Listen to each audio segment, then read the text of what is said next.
Hello friends, welcome to my YouTube channel learning academy. तो आज के इस वीडियो में हम लोग कक्षा 10वीं के त्रिकोणमिति अध्याय का बचा हुआ जो प्रश्न है उसको सॉल्व करने वाले हैं। बचा हुआ प्रश्न का मतलब ये है कि पिछले वीडियो में हम लोगों ने एक्सरसाइज 8.1 उस एक्सरसाइज का यानी कि जो हमारा त्रिकोणमिति अध्याय है उसमें जो एक्सरसाइज दिए हुए हैं उसमें जो पहला एक्सरसाइज है 8.1 उस एक्सरसाइज का हमने 5 प्रश्न पिछले वीडियो में सॉल्व कर लिया था।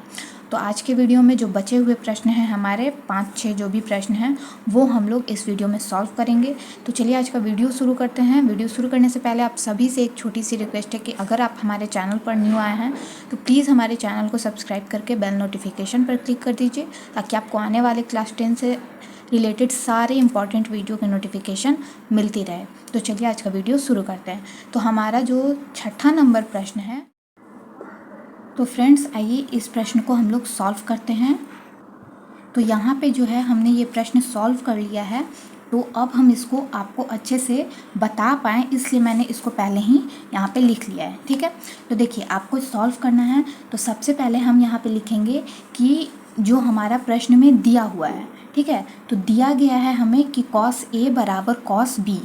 ठीक है, तो कॉस जो है हमारा कॉस का जो फॉर्मूला होता है वो होता है कि आधार बटे कर्ण। और एक चीज़ हम आपको यहाँ पे बता दें कि इस चैप्टर का जो इंट्रोडक्शन है यानी कि इस एक्सरसाइज को बनाने में जो भी आपको फॉर्मूला लगने वाले हैं वो हमने इस चैप्टर को पढ़ाने का जो सबसे पहला वीडियो था, चैप्टर स्टार्ट किया था जब मैंने, तो सबसे पहला वीडियो उसमें हमने इस एक्सरसाइज को बनाने के लिए सारे फार्मूला बताए हुए हैं। तो उसका लिंक आपको नीचे डिस्क्रिप्शन बॉक्स में ऊपर आई बटन पे मिल जाएगा, आप जाके वहाँ से पहले उसे देख लें।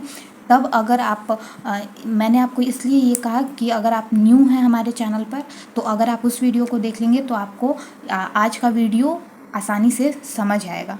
ठीक है, क्योंकि उसमें मैंने फार्मूला को याद करने का बहुत ही शानदार ट्रिक भी बताया है। आपको बहुत ज़्यादा मेहनत करना नहीं है क्योंकि इस चैप्टर का जो भी फार्मूला है थोड़ा सा हार्ड है, आपको याद करने में थोड़ा कन्फ्यूज़न होता है क्योंकि लंब आधार आधार कर्ण ये सारी एक ही चीज़ में मतलब एक ही वर्ड को बार बार फार्मूला के तौर पे याद करने में वो प्रॉब्लम होती है। तो उसके लिए मैंने बहुत आसान ट्रिक बताया है उस वीडियो में, बहुत ही इंटरेस्टिंग चीज़ें बताई हैं उस वीडियो में।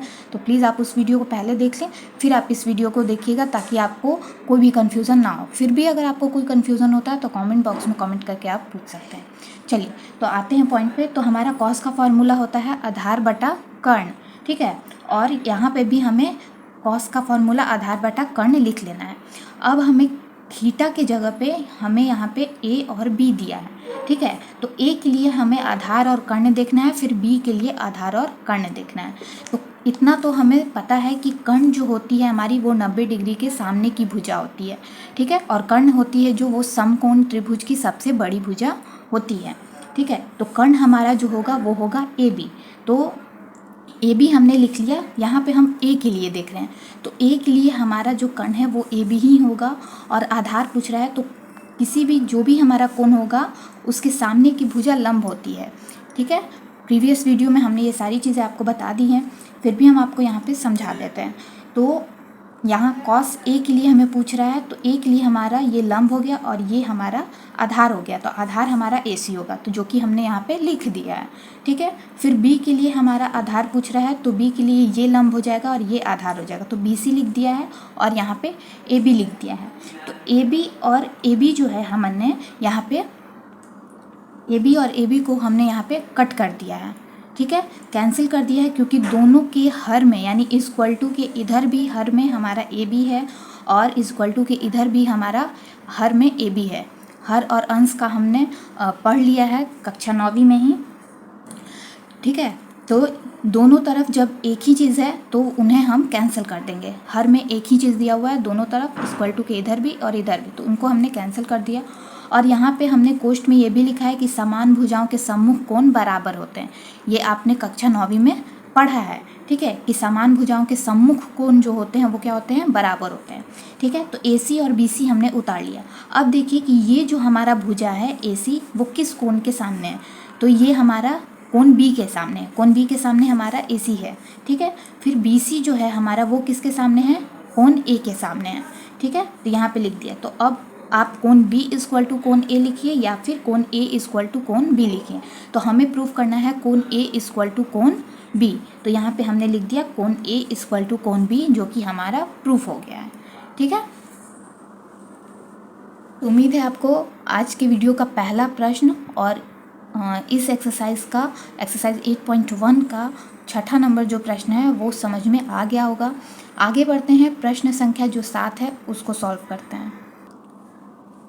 तो प्रश्न 7 जो है हमारा, उसमें ये कह रहा है कि यदि कॉट थीटा बराबर 7/8 है तो निम्न का मान ज्ञात करें।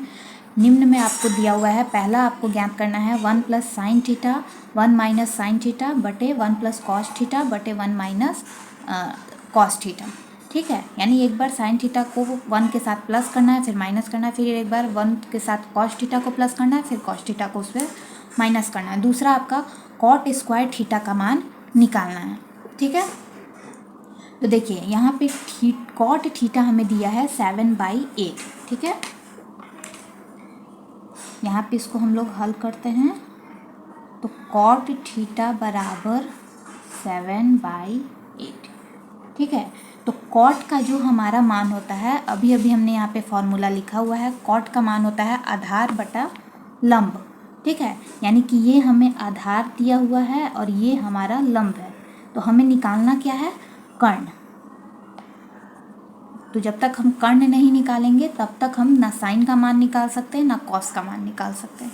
ठीक है, तो अगर हमें कर्ण ज्ञात हो जाता है तभी हम इन्हें निकाल पाएंगे।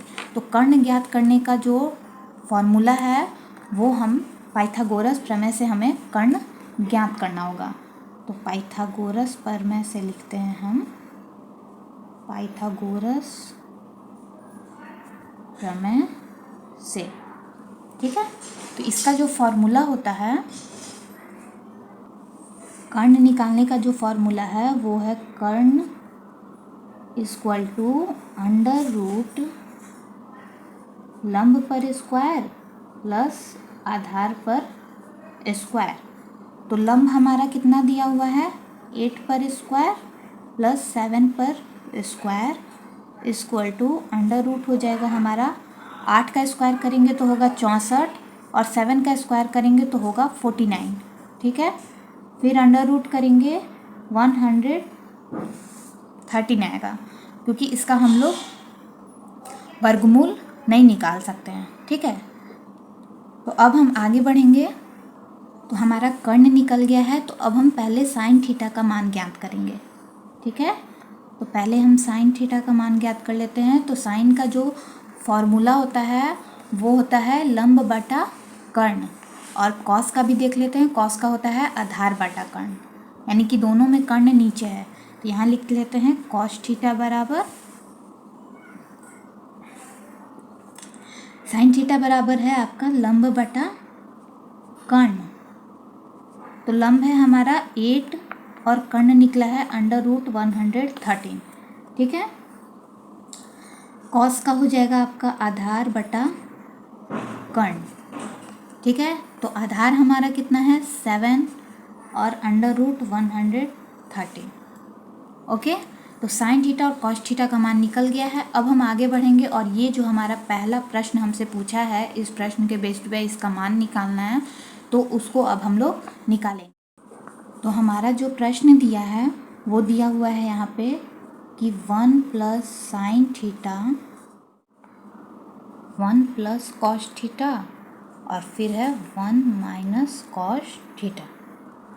तो यहाँ पे हम एक बार लिख लेते हैं कि हमारा साइन थीटा का मान आया हुआ है 8/√113 और cos थीटा का मान आया हुआ है 7/√113।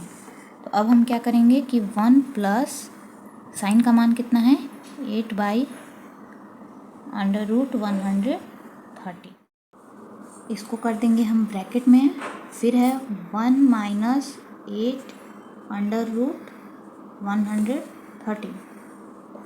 फिर अब यहाँ पे कॉस का मान के साथ लिखेंगे, तो यहाँ पे है 7/√113 ब्रैकेट बंद, और फिर 1 - 7/√113 ब्रैकेट क्लोज।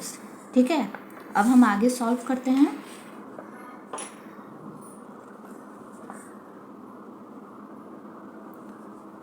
तो अब देखिए कि ये जो है हमारा, इसको हम लोग, जो हमारा सर्वसमीका है वो है ए स्क्वायर माइनस बी स्क्वायर। ये जो हमारा सर्वसमीका है इस पे हम लोग सॉल्व करेंगे। तो इसको तोड़ने पे हमें मिलता है ए प्लस बी और एक बार होता है ए माइनस बी।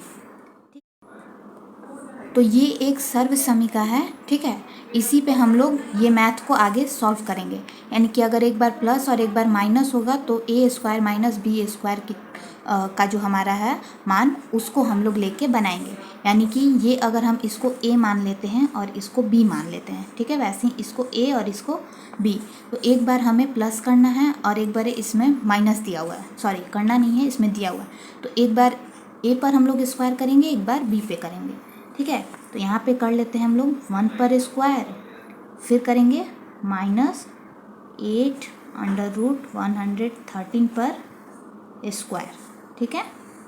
फिर है 1 पर स्क्वायर -7/√113 पर स्क्वायर, ठीक है। अब हम लोग जब इसको सॉल्व करेंगे तो एक में जब एक से गुना करेंगे तो एक आएगा, फिर यहाँ पे हो जाएगा आपका 8×8 = 64, यानी कि 8 का जब स्क्वायर करेंगे तो आएगा 64, और 113 का जब स्क्वायर करेंगे √113 का, तो हमारा सिर्फ रूट यहाँ से हट जाएगा, ठीक है। तो 113 हो जाएगा। वैसे ही नीचे करेंगे 1 माइनस, यहाँ पे 1 को जब हम लोग 1 से गुना करेंगे 1 का स्क्वायर 1 हो जाएगा, 7 का स्क्वायर 49 हो जाएगा, और फिर √113 का स्क्वायर हो जाएगा 113। आगे बढ़ेंगे तो अब हमें यहाँ पे लघुत्तम यहाँ पे निकाल लेना है, एलसीएम हमें यहाँ पे निकालना होगा, ठीक है। तो एलसीएम जब हम यहाँ निकालेंगे तो यहाँ पे 1 हमारा छिपा हुआ रहता है, तो यहाँ पे एलसीएम के तौर पे हमारा पहला निकलेगा नीचे 113, ठीक है, और यहाँ पे हो जाएगा 113, क्योंकि 100 जब नीचे के टेबल में देखेंगे कि 113 कितने बार में है तो इतना ही होगा, तो 113 हो जाएगा। और ये इसके टेबल में कितने बार में है, एक बार में, और उससे हम लोग फिर 64 को गुना कर देंगे तो यहाँ पे हो जाएगा आपका 64। फिर बटे करेंगे, वैसे ही इसको करेंगे तो हमारा आ जाएगा 113 113, ठीक है, -49, ठीक है। अब आगे जब सॉल्व करेंगे तो 113 में से जब 64 घटाएंगे तो हमारा आएगा 49/113, और बटे में यहाँ पे हो जाएगा 113 में से जब 49 घटाएंगे तो हमारा आ जाएगा 64/113, ठीक है। तो फ्रेंड्स यहाँ पे ये बटे में है, ठीक है। तो अब इसको हम लोग गुना में, मल्टीप्लाई में हम लोग कन्वर्ट करेंगे। तो गुना में कन्वर्ट करने पे क्या होता है कि नीचे वाला जो होता है वो चेंज हो जाता है, यानी कि नीचे यहाँ पे 113 है तो ये ऊपर में आ जाएगा, ठीक है। तो यहाँ ऊपर लिख दिया 113/64, तो 113 जब है ऊपर और नीचे यहाँ पे तो हम लोग कैंसिल कर देंगे, तो हमारा आएगा 49/64, जो कि हमारा आंसर हो जाएगा। तो पहला जो हमारा मान ज्ञात करने को दिया था वो हमारा मान यहाँ पे निकल चुका है। दूसरा दिया है कॉट स्क्वायर थीटा का मान, तो बस आपका प्रश्न में दिया ही हुआ है। यहाँ पे आप देखिए कि कॉट थीटा का मान आपका कितना दिया है, 7/8, ठीक है। तो यहाँ पे बस उस पर स्क्वायर कर दिया है। तो कॉट थीटा का मान ऑलरेडी हमें पता है कि आधार बटा कर्ण होता है, इस पर हमने स्क्वायर लगा दिया है ब्रैकेट बंद करके इसका, ठीक है। उसके बाद जो हमारा मान है वो है 7/8, इस पर स्क्वायर कर दिया है, तो 7 का स्क्वायर 49, 8 का स्क्वायर 64। तो दूसरा जो हमारा मान है 49/64 वो भी हमारा आ गया है। तो प्रश्न संख्या 7 हमारा सॉल्व हो चुका है। फ्रेंड्स अब आगे बढ़ते हैं और इस एक्सरसाइज का प्रश्न संख्या 8 जो है उसको सॉल्व करते हैं। तो प्रश्न संख्या 8 में आपसे पूछा हुआ है कि यदि 3 cot a = 4 है तो जांच कीजिए कि 1 - tan² a/1 + tan² a = cos² a - sin² a है या नहीं। यानी कि ये जो आपका दिया हुआ है मान, ये इसके बराबर है कि नहीं, यानी कि इसमें भी आपको प्रूफ करना है, ठीक है। तो सबसे पहले तो आप यहाँ पे जो 3 cot a = 4 दिया है इसको हम लोग सही से लिखेंगे, जो कि हमारा सही जो इसका रूप होता है वो होगा कि cot a = 4/3, ठीक है। अब ये हमें बताइए कि cot का जो मान होता है वो क्या होता है, यानी कि जो फॉर्मूला होता है cot का वो होता है आधार बाई लंब। ठीक है, तो यहाँ पे मैंने एक समकोण त्रिभुज भी बना लिया है ताकि आप लोगों को मैं आसानी से समझा सकूँ, बनाने में टाइम ज़्यादा ना लगे। ठीक है, तो यहाँ पे हमारा जो त्रिभुज है उसमें बी हमारा समकोण है, बी पे 90 डिग्री का कोण बना हुआ है। ए के लिए हमारा आधार जो है वो हमारा हो जाएगा 4, क्योंकि ए के किसी भी कोण के सामने की जो भुजा होती है वो क्या होती है, लंब होती है। तो लंब आधार हमारा दिया हुआ है, हमें कर्ण निकालना है, तभी हम लोग साइन और कॉस tan इन सब का मान निकाल पाएंगे। तो पाइथागोरस प्रमेय से हम यहाँ पे लिखेंगे, अभी हम लोगों ने पिछले वाले प्रश्न में निकाला है कर्ण, है ना, पाइथागोरस प्रमेय से। तो यहाँ पे हम निकाल लेते हैं कर्ण, फिर हम लोग आगे का जो प्रश्न है उसको सॉल्व करेंगे।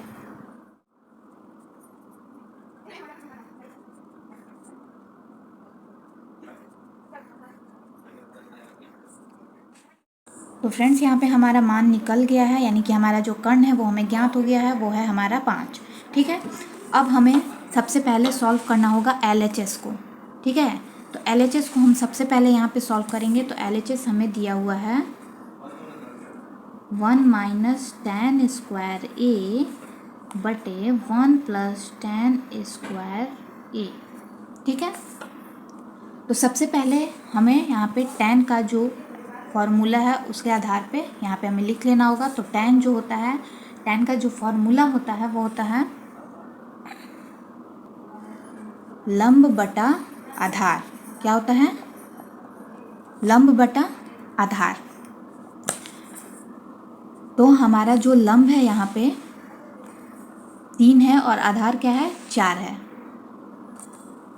तो यहाँ पे हम लिखेंगे 1 माइनस tan की जगह पे 3/4 पर स्क्वायर। ठीक है, और एक चीज़ बता दें कि यहाँ पे tan लंब और आधार तो हमें पता है, लेकिन यहाँ पे a के लिए आपका मान पूछा है। तो वैसे भी अगर आप देखें तो a के लिए हमारा जो लंब है वो 3 ही है और आधार जो है हमारा 4 है।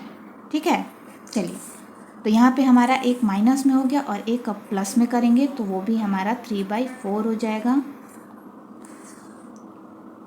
अब यहाँ पे हम लोग सॉल्व करेंगे तो 3 का जो स्क्वायर होगा वो होगा 9, 4 का स्क्वायर हो जाएगा 16, वैसे ही नीचे भी करेंगे 9/16। यहाँ पे ये प्लस में होगा, सॉरी गलती थी, यहाँ पे माइनस लिख दिया था हमने, तो यहाँ पे प्लस होगा। अब यहाँ पे हम लोग को क्या करना है, जैसे कि पिछले प्रश्न में हमने किया था, तो यहाँ पे हम लोग लघुत्तम निकालेंगे। तो लघुत्तम निकालेंगे तो 16 हमारा यहाँ पे नीचे हो जाएगा, 16 यहाँ पे 1 हाइड है तो यहाँ पे भी आपका 16 यहाँ पे लिखा जाएगा। ठीक है, 16 के टेबल में 16 एक बार में है और 9 में जब हम लोग 1 से गुना करेंगे, यानी कि जो एक बार में हमारा 16 हुआ, 16 के टेबल में 16 एक बार में, और इस एक से हम लोग 9 में गुना कर देंगे तो यहाँ पे 9 ही हो जाएगा। बटे करेंगे तो यहाँ पे ये बस प्लस में हो जाएगा, इसमें कोई डिफरेंसेस नहीं है।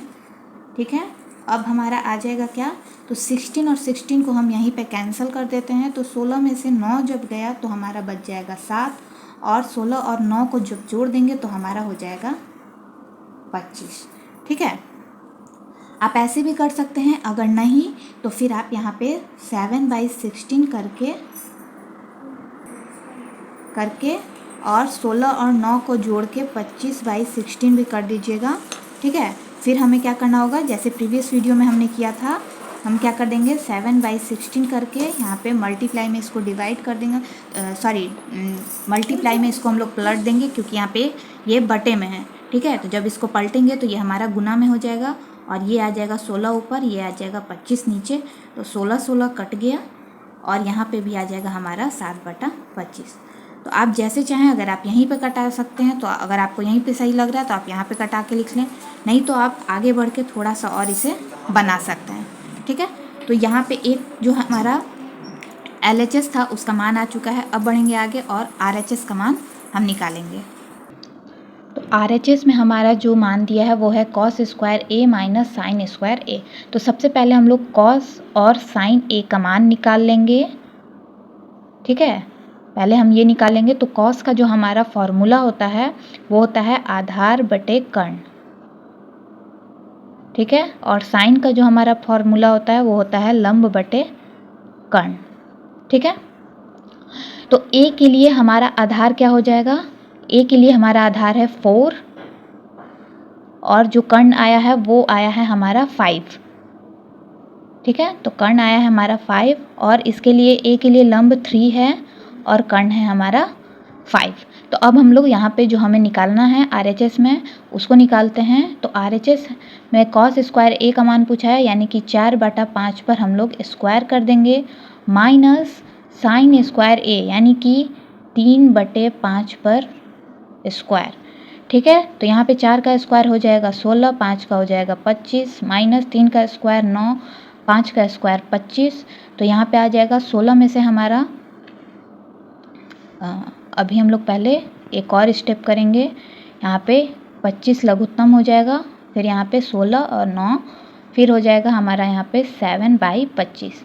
तो LHS भी हमारा 7/25 ही आया है,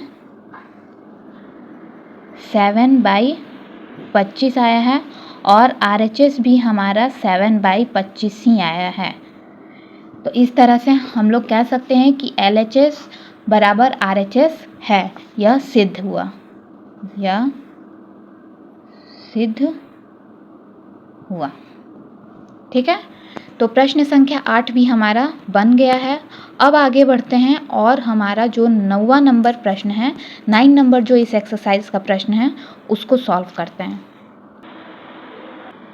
तो फ्रेंड्स, जो 9वां नंबर हमारा प्रश्न है इस एक्सरसाइज का, उसमें ये कहा है कि त्रिभुज ABC में जिसका कोण B समकोण है, यदि tan A 1/√3 तो निम्नलिखित के मान ज्ञात कीजिए। ठीक है, तो सबसे पहले हमें यहाँ पे एक त्रिभुज बनाना होगा, समकोण त्रिभुज, चूँकि प्रश्न में दिया हुआ है। तो ABC, तो यहाँ पे B हम लोग समकोण कह रहा है तो B हमारा 90 डिग्री का है। ठीक है, tan A का मान, तो tan का जो हमारा फॉर्मूला होता है वो होता है लंब बाई आधार। ठीक है, tan का जो फॉर्मूला है यहाँ पे हम लोग इसको सॉल्व करेंगे। तो tan A बराबर 1/√3 दिया है, यानी कि पहला हमारा है लंब और दूसरा है हमारा आधार। तो A के लिए ये हमारा लंब हो गया, यानी कि ये 1 होगा और ये हमारा आधार है, ये √3 होगा। तो हमें क्या ज्ञात करना है, हमें कर्ण ज्ञात करना है। तो अभी हम लोगों ने प्रीवियस 2 क्वेश्चन में यानी पिछले 2 प्रश्नों में हमें पाइथागोरस प्रमेय से कर्ण निकाला है, तो हम लोग वो निकाल लेते हैं पहले। पाइथागोरस प्रमेय से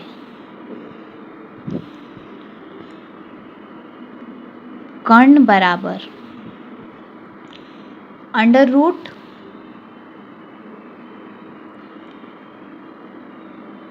लंब पर स्क्वायर प्लस आधार पर स्क्वायर। ठीक है, तो लंब हमारा कितना है 1 पर स्क्वायर प्लस आधार कितना है √3 पर स्क्वायर। ठीक है, फिर हो जाएगा 1 का स्क्वायर 1 प्लस √3 में जब √3 से हम गुना करेंगे तो ये होगा 3 और √4 = 2। सॉरी, यहाँ पे थोड़ा सा रिकॉर्डिंग नहीं हो पाई थी। ठीक है, तो √4 = जो हमारा मान आएगा वो होगा 2, यानी कि कर्ण हमारा आ गया 2। तो सबसे पहला जो हमें प्रश्न दिया है वो है कि साइन A और cos C, फिर cos A और साइन C, यानी कि हमें मान निकालना होगा साइन A का, ठीक है, cos A का, cos C का और फिर साइन C का। ठीक है, आप यहाँ पे लिख सकते हैं साइन A और साइन C और यहाँ पे भी cos A cos C। ठीक है, यानी कि एक तरफ सिर्फ cos, एक तरफ सिर्फ साइन। ठीक है, तो दोनों में हमें वही पूछा है, एक में आपको माइनस करके बताना है, एक में प्लस करके, लेकिन इसमें हमें निकालना क्या था, तो पहले साइन A भी हमें ज्ञात करना होगा, cos A भी ज्ञात करना होगा, cos C भी ज्ञात करना होगा, साइन C भी ज्ञात करना होगा। ठीक है, तो साइन का जो हमारा फॉर्मूला होता है, ये 4 चीज़ हमें यहाँ पे ज्ञात करना है। तो यहाँ पे तो मैंने लगातार 2 लाइनों में लिख दिया है, तो यहाँ पे तो ये मान ज्ञात नहीं हो पाएगा, यहीं पे हम लोग लिखते हैं। ठीक है, तो साइन का जो फॉर्मूला होता है, साइन A बराबर होगा आपका लंब बाई कर्ण। ठीक है, तो A के लिए हमारा जो लंब है, A के लिए जो हमारा लंब है वो है 1/, और जो हमारा कर्ण है वो आया है 2। तो साइन A का मान निकल गया अब हम निकाल लेते हैं यहाँ पे साइन सी का मान। पहले हम लोग साइन का ही निकाल लेते हैं, तब कॉस का निकालेंगे, नहीं तो थोड़ा सा कन्फ्यूज़न भी हो सकता है। ठीक है, तो अब हमें सी के लिए पूछ रहा है, तो यहाँ पे भी आपका लंब बाई कर्ण ही होगा, है ना। साइन का जो फार्मूला है वही होगा, तो मैं यहाँ पे लिख नहीं रही हूँ। ठीक है, आप लोग यहाँ पे लिख लीजिएगा। ठीक है, तो सी के लिए जो हमारा लंब हो जाएगा वो हो जाएगा √3 बटे, और यहाँ पे कर्ण पूछ रहा है तो कर्ण हमारा 2 ही रहेगा। ठीक है, फिर अब हम निकाल लेते हैं कॉस ए का मान। तो कॉस का जो फॉर्मूला होता है वो होता है आधार बाई कर्ण। ठीक है, तो ए के लिए जो आधार है वो हमारा है √3 और जो हमारा कर्ण है वो है 2। ठीक है, अब है कॉस सी का मान। कॉस सी का मान, इसको रहने दीजिए इधर ही। कॉस सी का मान, तो कॉस का फॉर्मूला आधार बाई कर्ण ही रहेगा। सी के लिए हमारा पूछ रहा है, तो सी के लिए हमारा जो आधार हो जाएगा वो हो जाएगा 1 और जो कर्ण है वो हमारा हो जाएगा 2। ठीक है, तो यहाँ पे साइन ए कॉस सी का मान निकल गया है। अब जो हमें ज्ञात करना है, यानी कि ये जो मान दिया हुआ है इसको हमें निकालना है। ठीक है, निम्नलिखित का हमें मान ज्ञात करना है। तो जो यहाँ पे दिया है उस पर हम लोग ये जो हमारा मान निकाल लिया है हमने, साइन ए साइन सी कॉस सी का, उसको बैठा के इसको सॉल्व करेंगे तो हमारा आंसर आ जाएगा। तो आगे बढ़ते हैं, उसको भी हम लोग यहाँ पे सॉल्व करते हैं। तो प्रश्न है हमारा पहला number, sign A cos C plus cos A sign सी।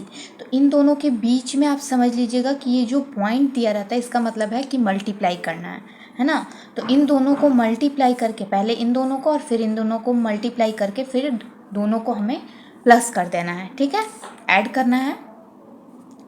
तो अब देखिए, साइन ए का मान हमारा 1/2 आया है, कॉस सी का मान हमारा 1/2 आया है, फिर कॉस ए का मान √3/2 आया है, और फिर साइन सी का मान हमारा √3/2 आया है। ठीक है, तो अब हम लोग इन्हें मल्टीप्लाई करेंगे। तो जब हम इन्हें मल्टीप्लाई करेंगे तो 1/4 आएगा और एक तरफ हमारा 3/4 आएगा, क्योंकि जब रूट में और रूट से गुना होता है तो वो सिर्फ रूट हमारा हट जाता है। ठीक है, सिर्फ हमारा क्या होता है, रूट हट जाता है। ठीक है, नीचे जो हमारा गुना हुआ 2 × 2, तो वो हमारा 4 आ गया। अब हम इन्हें इनका लघुत्तम निकाल लेंगे, यानी एलसीएम। तो एलसीएम निकालने पे हमारा 4 आएगा। 4 के टेबल में 4 1 बार में होता है, फिर 1 से हम लोग 1 में जब गुना करेंगे तो 1 होगा। ठीक है, फिर 4 के टेबल में 4 1 बार में आता है, और फिर 1 को हम लोग 3 से गुना करेंगे तो हमारा 3 आएगा। जोड़ने पे 4/4 आएगा, और इसको जब हम लोग 4 के टेबल से कटाएंगे तो वो एक बार में कट जाएगा, जो कि हमारा आंसर आ जाएगा 1। 4 के टेबल से 4 कितने बार में, 1 बार में कट जाएगा, तो आंसर आ जाएगा 1। दूसरा हमारा जो प्रश्न आपसे पूछा गया है इस प्रश्न में, प्रश्न संख्या 9 में, मान जो ज्ञात करना है वो है कॉस ए गुना कॉस सी, और माइनस इसमें करना है साइन ए गुना साइन सी को। तो कॉस ए का मान √3/2 होगा, कॉस सी का मान 1/2 होगा, यहीं पे लिखा हुआ है, आप देख सकते हैं। फिर है साइन ए का मान 1/2 गुना साइन सी का मान √3/2।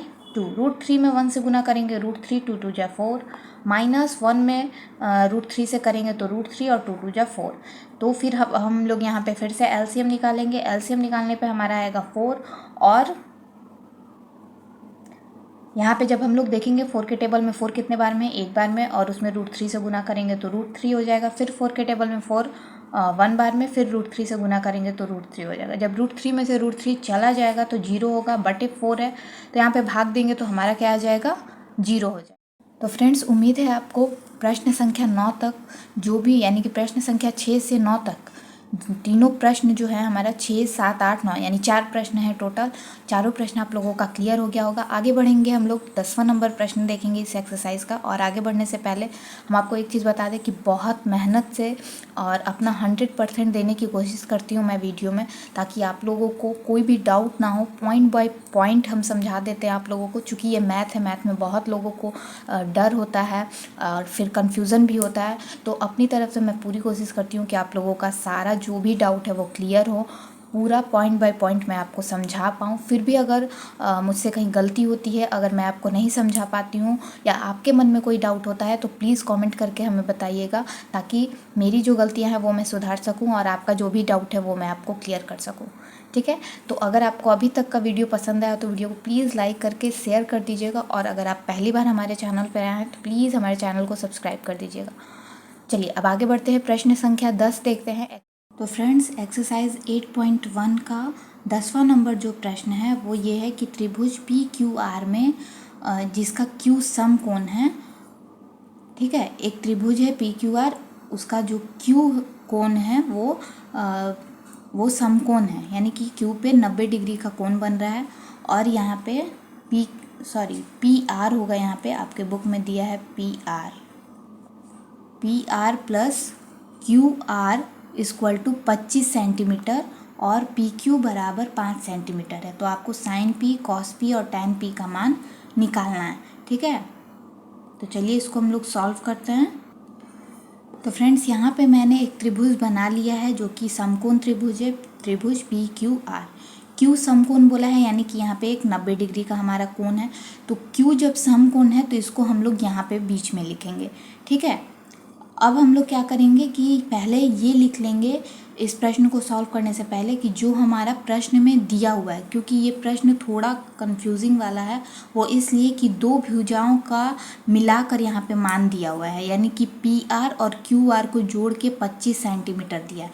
तो वो चीज़ हमने यहाँ पहले लिख लिया है कि हमें प्रश्न में क्या क्या दिया हुआ है। Q 90 डिग्री दिया हुआ है त्रिभुज PQR में, PQ प्लस QR 25 सेंटीमीटर दिया है और PQ बराबर 5 सेंटीमीटर दिया है। तो ये दोनों भुजा हमें ज्ञात करना होगा, क्योंकि हमें नहीं मालूम है कि कौन सा भुजा कितना सेंटीमीटर का है। तो उसको निकालने के लिए हम लोग एक भुजा को X और एक भुजा को Y मान लेंगे, ठीक है। तो वो यहाँ पे मैंने लिख लिया है। माना कि QR को हमने X सेंटीमीटर माना और PR को Y सेंटीमीटर, ठीक है। तो यहाँ करके हम लोग क्या करेंगे कि दोनों भुजा को जोड़ेंगे, ठीक है। तो यहाँ पे जोड़ने पे क्या होगा, QR plus PR equal to दिया हुआ है 25 सेंटीमीटर। तो आप पहले PR भी लिख सकते हैं, जैसे प्रश्न में दिया हुआ है PR प्लस QR, ठीक है। तो मैंने ये लिख दिया है पहले। तो यहाँ पे X plus Y equal to 25 centimetre, ठीक है। तो फ्रेंड्स, अब हम लोग इस समीकरण को सॉल्व करेंगे, ठीक है। तो समीकरण है हमारा X plus Y equal to 25 centimetre, ठीक है। तो हम क्या करेंगे, X को उधर भेज देंगे, तो यहाँ हमारा Y का मान आ जाएगा 25 माइनस X, ठीक है। तो ये हमारा Y का मान आ चुका है। अब हम क्या करेंगे कि Y का जो मान आया है, Y हमने किसको माना है, तो Y हमने PR को माना है। यहाँ पे हम त्रिभुज बना देते हैं फिर से, क्योंकि वो पिछले पेज पे है, तो वो आप लोगों को पलट के बार बार दिखाने में थोड़ा सा दिक्कत हो सकता है, ठीक है। तो यहाँ पे क्या करेंगे, हम लोग लिख लेते हैं PQR। इसको हमने X माना था, इसको Y माना था। तो Y का मान हमारा आया है 25 माइनस X, ये हमारा 5 सेंटीमीटर था, ठीक है। तो ये हमारा 25 माइनस X आया है PR का वैल्यू, ठीक है। तो अब हमें क्या करना है कि जब हमारा कर्ण ये है, ठीक है, तो हमें क्या निकालना होगा कि पाइथागोरस प्रमेय से यहाँ पे हमें सॉल्व करना होगा, ठीक है। तो यहाँ पे हमें कोई निश्चित मान नहीं दिया हुआ है, ठीक है। तो हम लोग क्या करेंगे, पाइथागोरस प्रमेय से हम लोग कर्ण स्क्वायर इक्वल टू लंब स्क्वायर प्लस आधार स्क्वायर पे इसको सॉल्व करेंगे।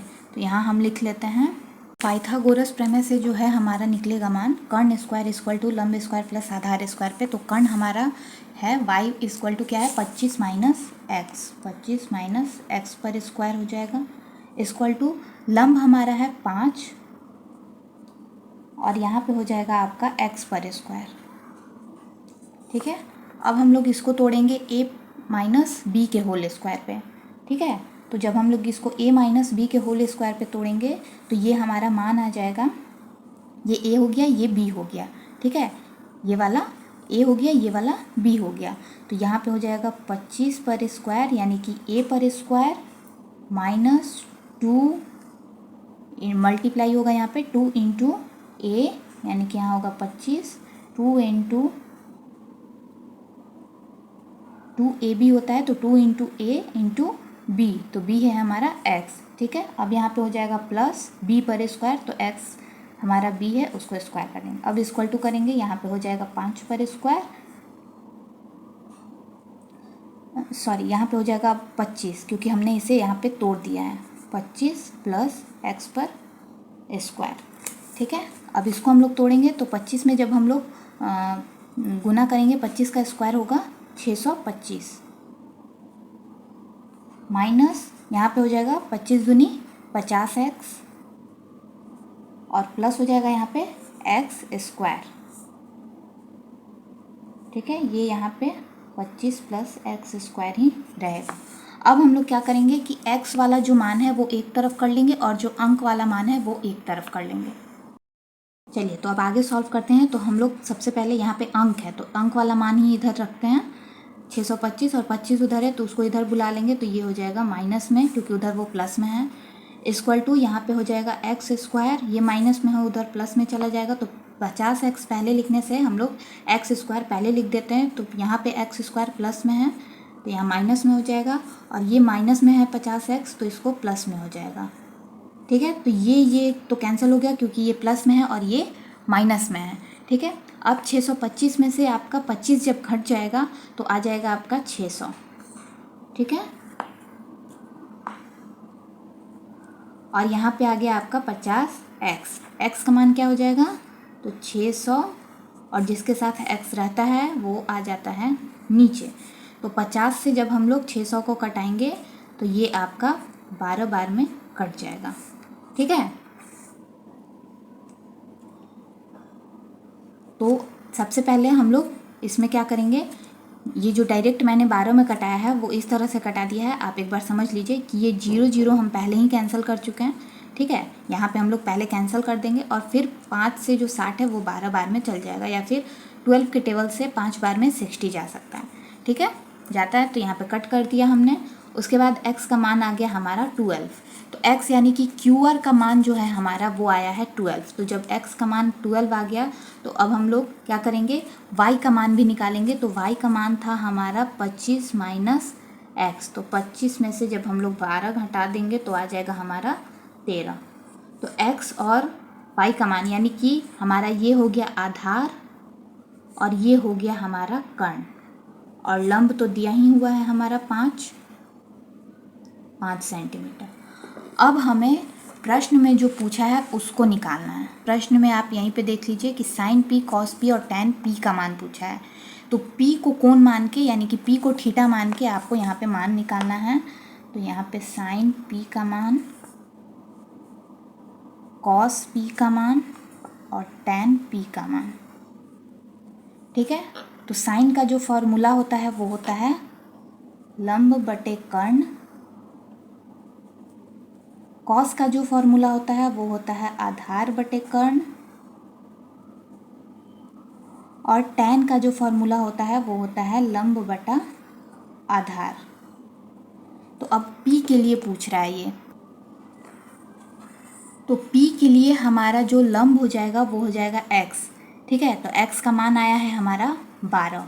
ठीक है, p के लिए लंब ये हो गया, कर्ण तो जो है वही रह जाएगा, इसमें कोई डिफरेंस नहीं होगा। ये 90 डिग्री का कोण था जो कि छूट गया था, उसके लिए आई एम सॉरी।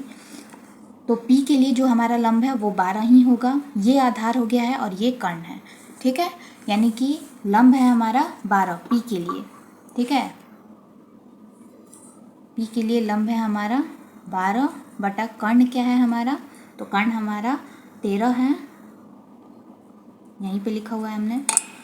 p के लिए आधार पूछा है तो आधार है हमारा 5 और कर्ण है 13, और यहाँ पे लंब और आधार का बात है तो लंब हमारा है 12 और आधार है हमारा 5। लीजिए, तो ये हमारा प्रश्न संख्या 10 जो है वो एक्सरसाइज 8.1 का वो सॉल्व हो चुका है। आई होप आप लोगों को अच्छी तरह से समझ में आ गया होगा। थोड़ा सा कन्फ्यूज़न था बस, और अगर आप उस चीज़ को अच्छे से समझ गए होंगे तो आप लोगों को ये मैथ बहुत आसान लगेगा। इसमें कोई भी डरने वाली बात नहीं है, आसानी से ये मैथ बन जाएगा। तो 10वां नंबर प्रश्न क्लियर हो चुका है। आगे बढ़ते हैं 11वां नंबर प्रश्न, जो कि इस एक्सरसाइज का आखिरी प्रश्न है, उसको सॉल्व कर लेते हैं।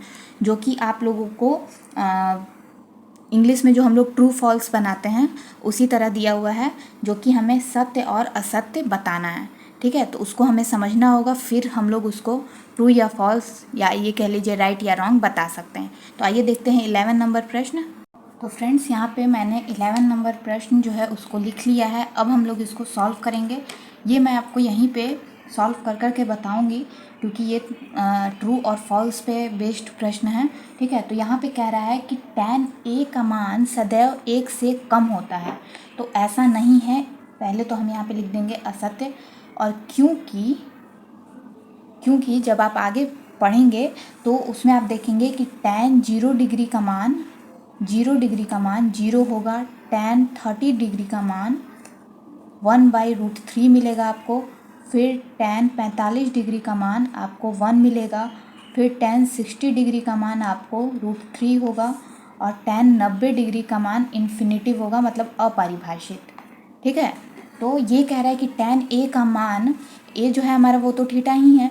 ठीक है, तो यहाँ पे tan a का मान कह रहा है कि सदैव 1 से कम होता है, तो ऐसा नहीं है, 1 से ज़्यादा भी यहाँ पे दिया हुआ है, तो ये आपका असत्य हो जाएगा। दूसरा है कि कोण a के किसी मान के लिए सेक a = 12/5 यानी 12/5। तो इसके लिए हमें क्या करना होगा, इसके लिए सबसे पहले हमें एक समकोण त्रिभुज बनाना होगा। ठीक है, तो समकोण त्रिभुज में सेक का जो हमारा फॉर्मूला होता है वो होता है h/b। ठीक है, h/b। तो सेक का जो फॉर्मूला होता है वो होता है कर्ण बटे आधार। ठीक है, तो कर्ण हमारा क्या हो जाएगा यहाँ पे 12 और आधार हमारा हो जाएगा यहाँ पे 5। यहाँ आपसे पूछा है कि कोण a के किसी मान के लिए सेक a = 12/5, मतलब ये होता है, तो वो ये सत्य हो जाएगा। तो क्यों हो जाएगा, क्योंकि विकर्ण जो है वो अन्य भुजा से बड़ा होता है। ठीक है, ये पूछा है कि a के किसी मान के लिए सेक a = 12/5, ये सही मान दिया हुआ है। तो हाँ, सही दिया हुआ है, क्योंकि कर्ण जो हमारी बड़ी भुजा होती है समकोण त्रिभुज में वो यहाँ पे 12 है, और ये हमारा आधार जो है वो 5 है। तो ये सत्य होगा, क्योंकि जो विकर्ण होता है वो क्या होता है, अन्य भुजा से बड़ा होता है। तो यहाँ पे हम लिखेंगे कि सत्य, क्योंकि विकर्ण अन्य भुजा से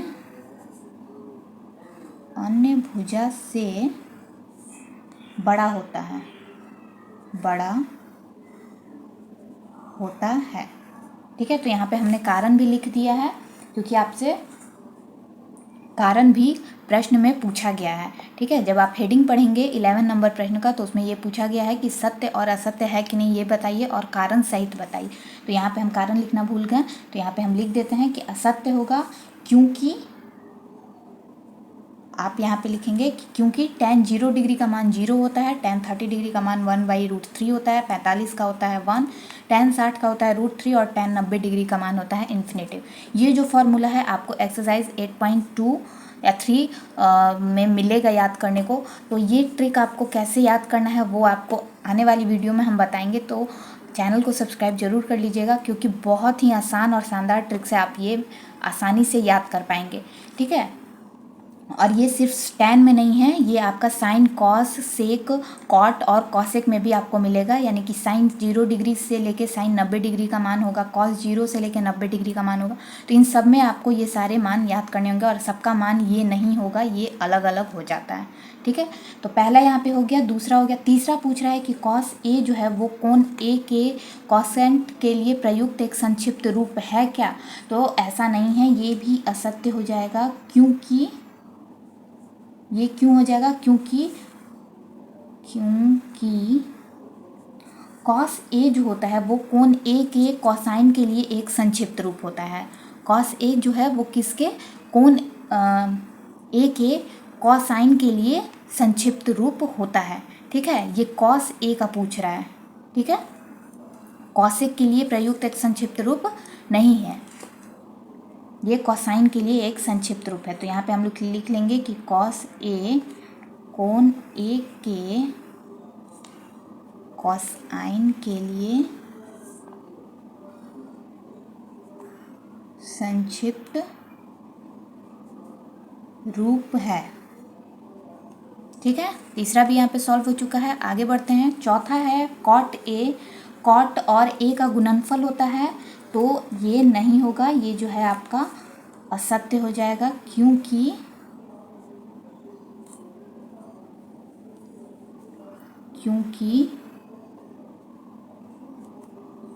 यह ए का कोटेंजेंट होता है। कोटेंजेंट होता है। यहाँ पे ये पूछा था कि कॉट ए जो है वो कॉट और ए का गुणनफल होता है, तो ऐसा नहीं है। वो कॉट ए है हमारा, वो कॉट और ए का गुणनफल नहीं होता है, ये जो है ए का कोटेंजेंट होता है। अब अगला है कि किसी भी कोण थीटा के लिए साइन थीटा बराबर 4/3, ये आपको सत्य है कि असत्य है, तो ये भी आपका असत्य हो जाएगा, असत्य हो जाएगा। और ऐसा क्यों होगा, तो यहाँ पे आप एक समकोण त्रिभुज बनाइए, ठीक है, और इसमें देखिए कि साइन थीटा बराबर है 4/3, और साइन का जो फॉर्मूला होता है वो क्या होता है, लंब बाई कर्ण। तो यहाँ पे लंब और कर्ण, तो यहाँ पे लंब आपका ये हो जाएगा और ये कर्ण हो जाएगा। तो यहाँ पे आप देखेंगे कि लंब यहाँ पे जो है वो बड़ी है और कर्ण जो है छोटी है, जबकि ऐसा नहीं है। समकोण त्रिभुज में क्या होता है, कर्ण हमेशा बड़ी भुजा होती है, तो इसलिए ये क्या होगा, असत्य होगा। तो यहाँ पे कारण हो क्या बनेगा, यहाँ पे इसका कारण क्या हो गया है कि क्योंकि विकर्ण जो है वो अन्य भुजा से बड़ी होती है, अन्य भुजा से बड़ी होती है। तो आई होप आप लोगों को 11 नंबर प्रश्न जो है वो क्लियर हो गया होगा। और 11 के साथ साथ आज के इस वीडियो का 6 से लेके 11 तक का जो भी प्रश्न हम लोगों ने सॉल्व किया है वो सारे आप लोगों का क्लियर हो गया होगा। अगर कोई भी डाउट है तो आप लोग कमेंट सेक्शन में कमेंट करके पूछ सकते हैं।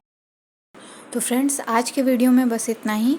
नेक्स्ट वीडियो में हम लोग एक्सरसाइज 8.2 को स्टार्ट करेंगे और उस एक्सरसाइज में जो भी प्रश्न है उसको सॉल्व करेंगे। और जैसा कि मैंने पिछली वीडियो में भी कहा था कि कोई भी एक्सरसाइज शुरू करने से पहले हम उसमें यूज़ आने वाले जो भी फार्मूलाज़ हैं, यानी कि उस एक्सरसाइज को बनाने में आपको जो भी फार्मूला लगेंगे वो सारे हम लोग पहले समझेंगे उन्हें, और उस फार्मूला पे बेस्ड कुछ उदाहरण भी लेंगे हम लोग, यानी कि वैसे प्रश्न जो आपको उस एक्सरसाइज में पूछे गए हैं। ठीक है, तो मिलते हैं नेक्स्ट वीडियो में। तब तक के लिए अगर आपको आज का वीडियो पसंद आया तो वीडियो को प्लीज़ लाइक करें, शेयर करें, और अगर आप चैनल पर पहली बार आएँ तो प्लीज़ चैनल को सब्सक्राइब करें, ताकि आपको क्लास 10 से रिलेटेड सारे इंपॉर्टेंट वीडियो के नोटिफिकेशन पहले मिल सके। तब तक के लिए take care, bye bye and thanks for watching.